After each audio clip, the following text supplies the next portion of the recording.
Selamat datang dan bertemu kembali dengan saya. Untuk kali ini kita akan, mempelajari dan memulai perkuliahan pada semester antara ini dengan mata kuliah Metodologi Penelitian dan Penulisan Ilmiah, atau yang dulunya disebut sebagai Metodologi Penelitian Tugas Akhir atau MPTA.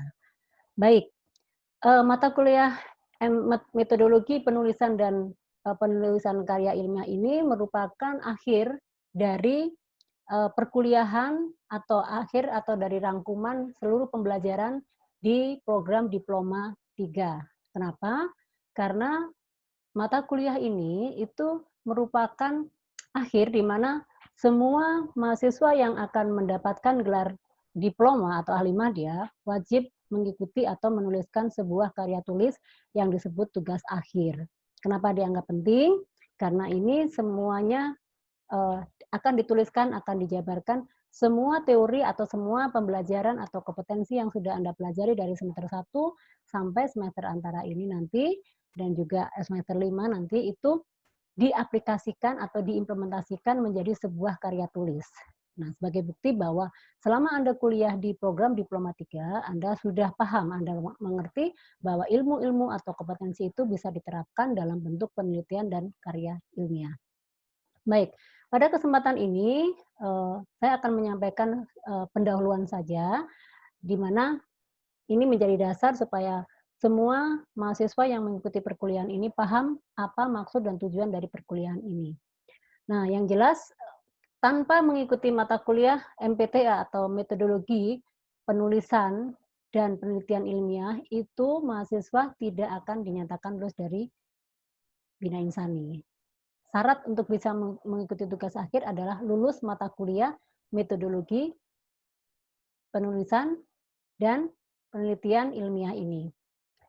Baik, saya akan menjelaskan beberapa. Seperti biasa kita, aturan atau prosedur mengikuti perkuliahan ini seperti biasa kita ada 14 kali tatap muka secara online dan offline, ya, karena kita tidak tahu apakah ke depan kita akan kembali offline, tetapi setidaknya kita harus bisa mengikuti, new normal dengan pembelajaran secara online. Yang kedua, mata kuliah ini seperti biasa ada 14, eee, tatap muka atau pembahasan paparan dan yang kedua adalah ujian. Untuk ujian sendiri ada 2, UTS dan UAS. UTS-nya biasanya akan membuat sebuah paparan, membuat gambaran atau rencana penelitian, sementara di ujian UAS-nya, peserta perkuliahan harus membuat sebuah presentasi atau proposal bab 1 sampai bab 3. Oke, baik. Dan sifat perkuliahan ini adalah praktek, karena ini kita akan bersama-sama belajar bagaimana menyusun sebuah, penelitian mengikuti metodologi yang sudah ditetapkan. Nanti semuanya akan belajar bagaimana membuat pendahuluan, bagaimana membuat landasan teori, bagaimana membuat metodologi penelitian, dan bagaimana menuliskan hasil atau bagaimana mencari, data di perusahaan, dan bagaimana cara menganalisa dan diakhiri dengan sebuah kesimpulan dan saran-saran terhadap penelitian yang dilakukan oleh mahasiswa. Baik, kalau misalnya tidak bisa mengikuti perkuliahan atau lewat, biasanya nanti akan harus mengejar sendiri, karena ini setiap pertemuan akan praktek-praktek. Kalau tanpa praktek ya kita tidak bisa membuat sebuah proposal, ya. Dan sifatnya mata kuliah ini juga coaching, jadi selain, membuat sebuah proposal, nanti ada tahap pembimbingan supaya lebih memahami dan sebagainya. Baik, saya akan menjelaskan latar belakang kenapa tugas akhir harus dilakukan dan mengapa tugas akhir itu menjadi syarat, bagi seseorang atau bagi mahasiswa yang akan mendapatkan gelar ahli madya atau lulus dari pendidikan Diploma 3. Yang pertama, seperti yang saya singgung di awal, bahwa tugas akhir itu merupakan aplikasi dari keterampilan konseptual yang menjadi salah satu ragam keterampilan dalam kurikulum berbasis KKNI. Saya tekankan aplikasi dari keterampilan konseptual. Konseptual itu bisa diartikan juga sebagai teori. Teori apa? Teori-teori atau mata kuliah yang sudah kita pelajari dari semester 1 sampai hari ini. Yang kedua, tugas akhir itu apa? Tugas akhir itu merupakan media keilmuan yang mampu mengungkapkan cara berpikir sistematis dan objektif mahasiswa. Jadi maksudnya tugas akhir itu menjadi media, artinya menjadi sebuah alat di mana mahasiswa akan menuangkan ilmu-ilmu yang sudah dipelajari selama menjadi mahasiswa dengan sistematis, terpola, terprosedur, secara objektif dengan aplikasi atau penerapannya di dunia kerja atau perusahaan. Dan yang terakhir, tugas akhir itu menjadi ajang pembelajaran mahasiswa secara komprehensif. Maksudnya secara komprehensif, misalnya begini, mahasiswa sudah mempelajari tentang MSDM. MSDM itu yang dipelajari apa? Ada dari perekrutan, ada dari pelatihan, ada dari penyusunan SOP, ada dari penilaian kinerja, ada penggajian. Nah, itu adalah komprehensif bagaimana apa yang sudah dipelajari itu disusun sebuah tulisan, dijabarkan sebuah tulisan itu yang ternyata urut-urutannya prosedurnya seperti ini. Itu komprehensif. Artinya apa yang kita pelajari bisa diterapkan dan sesuai dengan apa yang kita terima di bangku perkuliahan. Itu latar belakang kenapa tugas akhir harus disusun dan dilakukan oleh mahasiswa atau calon wisudawan yang akan mendapatkan gelar ahli madya. Nah, berikutnya ya. Jadi sasaran akhir dari tugas akhir ini, nah, kenapa sih kok disuruh membuat semacam tugas akhir atau kalau di S1 namanya skripsi, yang diminta itu apa, yang diharapkan apa, sasaran akhirnya itu apa? Sasaran akhirnya yang pertama, ya ini manusia dapat berpikir logis. Maksudnya real, oh ternyata teorinya ngomong A, ternyata di perusahaan juga bisa diterapkan loh. Kenapa kok di perusahaan tidak diterapkan? Alasannya oh ini dan sebagainya, itu maksudnya berpikir logis. Karena tidak selamanya teori itu bisa diimplementasikan atau bisa diterapkan di perusahaan. Ya lagi tergantung kebijakan perusahaan dan sebagainya. Sehingga mereka bisa menjelaskan sistematika kegiatan atau aktivitas yang ada di perusahaan itu secara komprehensif, secara berkesinambungan, secara terkait satu bidang dengan bidang lainnya tuh ada kaitannya dan dapat diungkapkan menjadi sebuah ide atau gagasan dalam sebuah tulisan. Nah, tulisan ini sekali lagi dari kegiatan nyata. Kegiatan nyata itu artinya non-fiksi. Kalau fiksi itu kan berarti dunia hayal atau dunia maya. Kalau penelitian itu adalah kegiatan atau ide atau mengungkapkan secara sistematis dari kegiatan nyata di perusahaan yang dialami mahasiswa melalui proses pengumpulan data, melalui observasi, pengamatan, melalui pemagangan, atau mungkin kalau bagi teman-teman yang sudah bekerja juga adalah pekerjaan yang dia lakukan itu bisa menjadi sebuah ide, gagasan, atau bisa dituangkan menjadi sebuah karya tulis. Karena apa yang dilakukan di lapangan itu ada masalah apa, ada kelebihan apa, itu akan dituangkan menjadi sebuah karya tulis tersebut. Itu adalah sasaran akhirnya. Jadi sehingga mahasiswa itu paham, jadi tahu oh ternyata penerapan konseptual atau penerapan teori itu kalau diterapkan di lapangan itu seperti ini. Nah, kenapa tidak sesuai dan kenapa sesuai itu harus dicari, harus ditemukan oleh mahasiswa yang dianggap tadi berpikir logis, sistematis, dan komprehensif. Nah, selanjutnya ini saya mau sampaikan beberapa syarat-syarat untuk bisa mengikuti tugas akhir. Saat ini teman-teman sudah berada di semester antara. Semester 5 besok adalah magang dan tugas akhir. Magang atau kerja lapangan atau PKL dan juga tugas akhir. Nah, artinya bahwa ini adalah semester akhir ya, bisa disebut semester akhir karena sisanya adalah lebih ke praktek.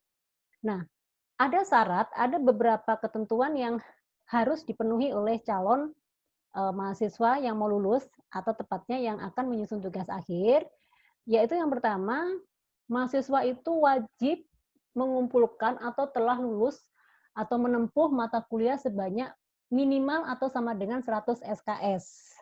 Ya, 100 SKS. Jadi teman-teman sudah bisa memprediksi, sudah bisa menghitung semester 1, 2, 3, 4 dan antara ini mata kuliahnya apa saja yang adakah mata kuliah yang bermasalah? Kalau sudah lulus semua ya itu berarti sudah aman. Nah, kalau misalnya ada yang saya dari remedial 2 dan nilainya E, udah kalau sudah ada remedial 2 dan E itu udah pasti tidak diizinkan, tidak boleh mengikuti proses tugas akhir karena belum memenuhi 100 SKS. Nah, terus syarat yang wajib. Kita sudah menyelesaikan kuliah 100 SKS, ya, nilainya A semua. Tetapi mata kuliah ini, mata kuliah metodologi penulisan tugas akhir atau mata kuliah penelitian dan penulisan ilmiah tidak lulus, maka mahasiswa juga tidak diizinkan, tidak diperbolehkan untuk mengikuti metodologi atau penulisan tugas akhir. Jadi syarat lulus MPTA itu wajib minimal C. Ya. Terus IPK juga tidak boleh ISAKOM. Tahu kan Anda ISAKOM? ISAKOM adalah ikatan 1 koma. Jadi kalau IP-nya 1,9 sudah pasti tidak diperbolehkan. Itu berarti sudah pasti ada E dan beberapa D.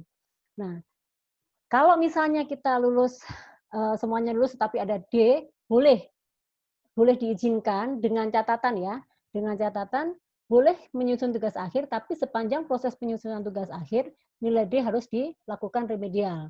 Karena syarat lulus dari D3, diploma 3 itu tidak boleh ada nilai D. Jadi D-nya itu bersyarat. Jadi kalau E sudah pasti tidak boleh mengikuti tugas akhir, tetapi kalau D maksimal 2 atau 6 SKS, boleh mengikuti tugas akhir dengan catatan selama proses pembimbingan wajib mengulang atau remedial untuk memperbaiki nilai D tersebut.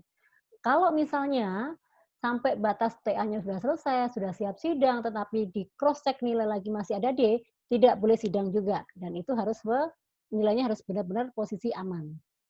Baik, yang terakhir, nah ini yang terpenting bahwa penulisan tugas akhir harus didasarkan pada kegiatan nyata melalui kerja pengumpulan data di perusahaan. Tidak boleh fiktif, tidak boleh menghayal, harus ada bukti. Kenapa? Harus kegiatan nyata, nanti akan diminta dokumennya mana di perusahaan, seperti apa, harus ada minta persetujuan dari perusahaan, ada orang atau subjek atau objek yang menjadi kita teliti, jadi ada sesi tanya jawab atau interview dengan narasumbernya di perusahaan itu harus jelas siapa dan posisinya apa. Nah, itu adalah persyaratan untuk mahasiswa yang akan mengikuti atau melakukan penulisan tugas akhir. Itu syarat awal ya. Jadi sekarang sekali lagi teman-teman sudah mempersiapkan diri, mulai hari ini sudah cek semua nilai-nilainya dan bisa dikumpulkan, diinventaris mana yang aman dan mana yang harus diulang. Yang berikutnya kita akan memaparkan prosedur pendaftaran tugas akhir dan sampai kegiatan wisuda ya. Ini ada beberapa tahap, ini sampai 21 tahapan. Yang pertama, tadi ya kita di awal sudah menjelaskan persyaratan penulisan tugas akhir, itu menjadi syarat mutlak. Kalau itu terpenuhi tadi, yang saya jelaskan di sini, yang saya ini, kalau 1, 2, 3, 4, 5, 6 ini terpenuhi semuanya, baru mahasiswa boleh memasuki ke langkah kedua, melakukan registrasi dan pembayaran biaya bimbingan ke bagian keuangan. Kapan itu Anda lakukan? Nanti setelah semester antara ini, begitu Anda dinyatakan lulus dari mata kuliah ini dan sudah memenuhi 6 syarat yang terdahulu, silakan Anda melakukan pembayaran. Tentunya tidak hanya pembayaran ya, Anda harus mempersiapkan proposal yang akan diujikan di pertemuan akhir. Di pertemuan ke-16 Anda harus presentasi proposal karena proposal Anda layak maju atau tidak dan seterusnya. Yang berikutnya, setelah pembayaran nanti Anda akan mendapatkan bukti ya, mendapatkan bukti konfirmasi dari Kajur. Dari Kajur terkait dengan bahwa proposal Anda layak apa tidak. Ya, layak apa tidak. Layak tidaknya itu kembali ke keseriusan Anda. Kalau Anda mengikuti mata kuliah ini dengan baik, Anda konsultasi, Anda melakukan pembuatan proposal dengan baik, tentunya nanti akan memudahkan Anda dalam membuat proposal yang sebenarnya dan itu akan segera mendapatkan jawaban dari Kajur layak atau tidak mengikuti. Tapi tidak perlu khawatir sepanjang perkuliahan ini selama 16 kali pertemuan ya, walaupun kita cuma 2 bulan, mudah-mudahan itu bisa dimanfaatkan waktunya dengan sebaik mungkin. Saya welcome, saya menerima konsultasi apabila ada masalah dan saya akan siap membimbing selama perkuliahan ini. Karena nanti setelah tugas akhir itu sudah dapat pembimbing masing-masing, itu beda lagi kasusnya. Nah, setelah Anda dinyatakan layak oleh Kajur, dinyatakan, "Oh ya, ini TA proposal bagus, lanjut ke TA." Selanjutnya Anda akan memperoleh kartu bimbingan 1 lembar, ya kan? 1 lembar nanti kita tunjukkan contohnya minggu depan. Dan itu menjadi bukti bahwa Anda sudah mulai start melakukan bimbingan tugas akhir. Nah, bimbingan dilakukan dengan satu tahap itu adalah 16 kali pertemuan, ya 4 bulan ya, satu periode. Nah, itu nanti dibuktikan dengan, peran Anda atau keaktifan Anda dalam melakukan bimbingan. Nah, teknisnya nanti akan dijelaskan pada saat Anda sudah benar-benar menjadi, mahasiswa yang sedang menulis tugas akhir atau, setelah mendapatkan kartu bimbingan akan ketahuan progresnya seperti apa. Nah, setelah mendapat kartu bimbingan, baru Anda mendapatkan nama pembimbing, dosen pembimbingnya. Yang jelas dosen pembimbing ini disesuaikan dengan kompetensi ya. Kalau misalnya, Anda, paham atau mahir atau memang, konsepnya atau kuat di ekspor impor, berarti Anda akan mendapatkan dosen pembimbing yang sesuai bidang ekspor impor.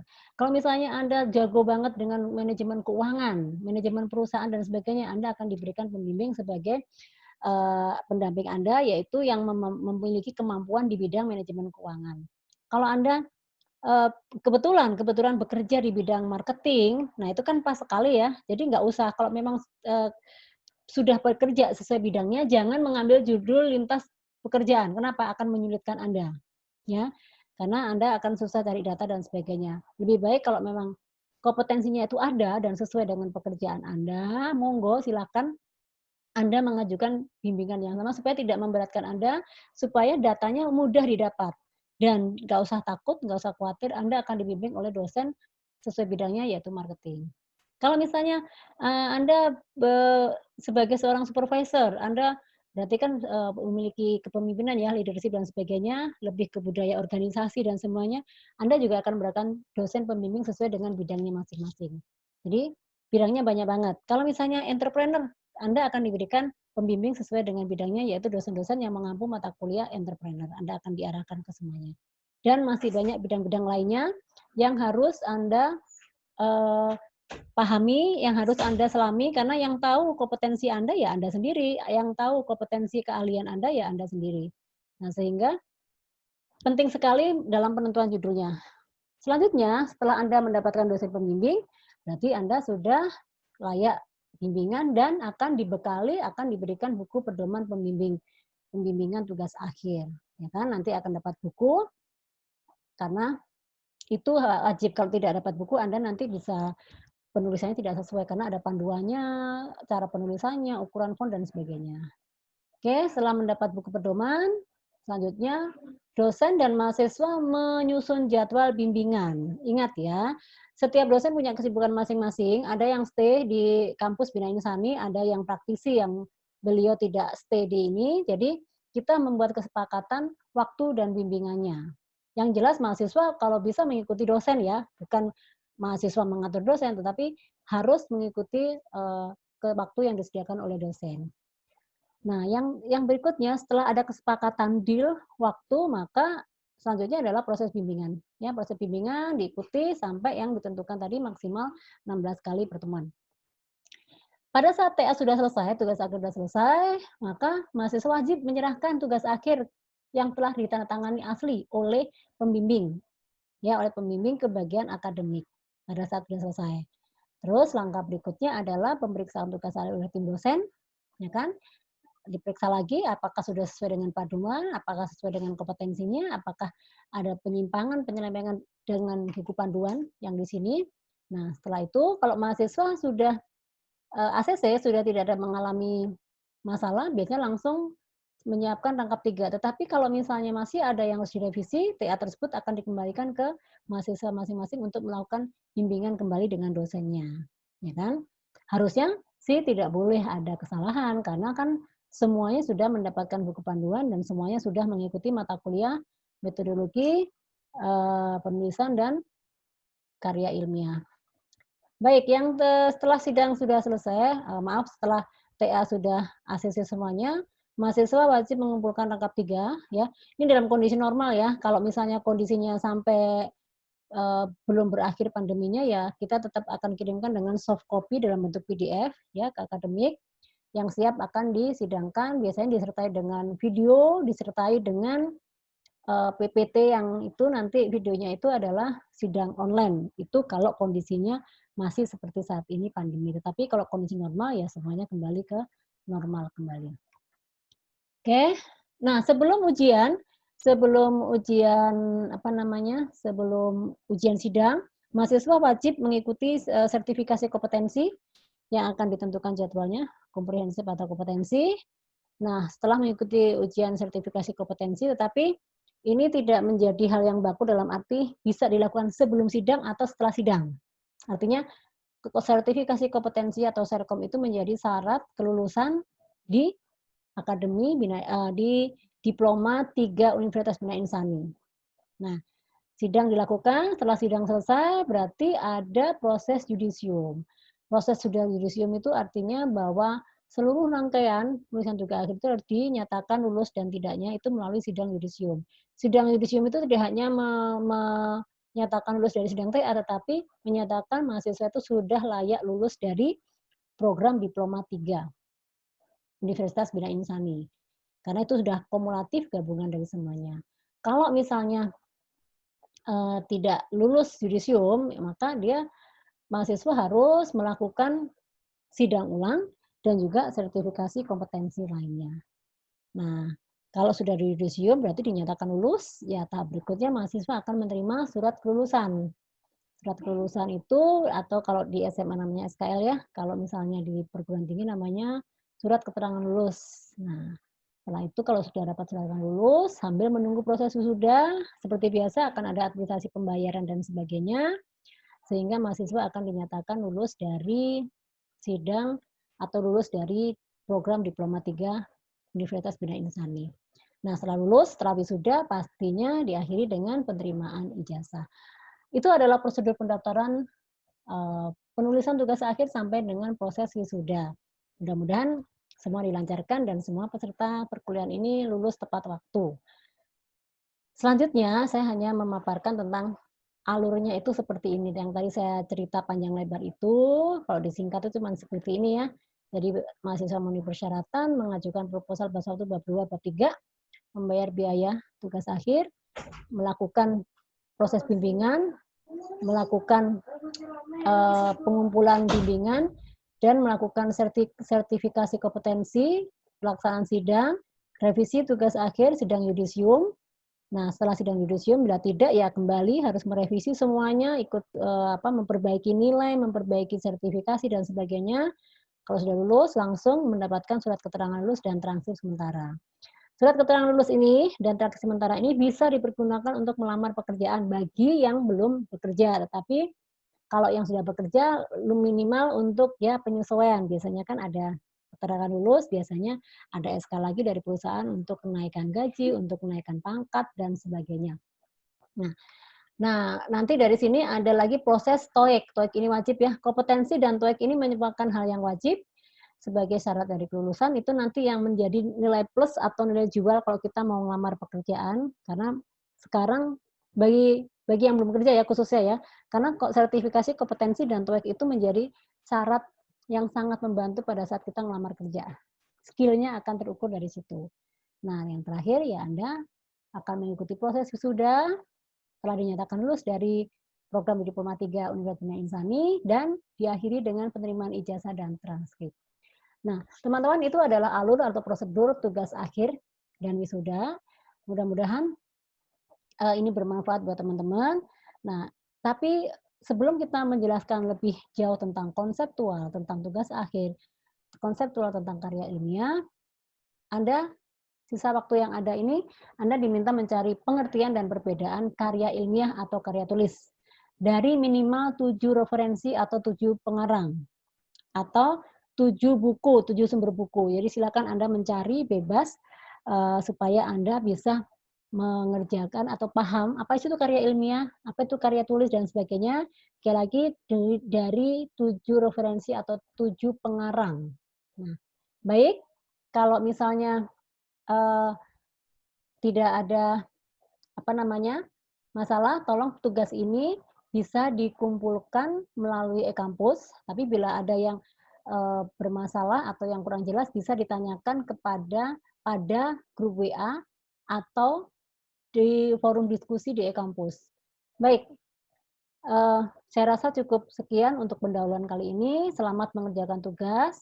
Saya tunggu sesuai due date yang sudah saya tetapkan di e-kampus. Silakan kembali ke e-kampus. Namun sebelumnya nanti kita akan ketemu lagi di pertemuan berikutnya akan membahas detailnya tentang tugas akhir itu sendiri. Sekali lagi saya ucapkan terima kasih atas perhatiannya. Semoga ilmu ini menjadi manfaat dan menjadi tahap awal dalam Anda mempersiapkan diri dalam menyusun tugas akhir. Saya akhiri, terima kasih dan sampai ketemu pada pertemuan berikutnya dengan materi yang lebih mendalam lagi.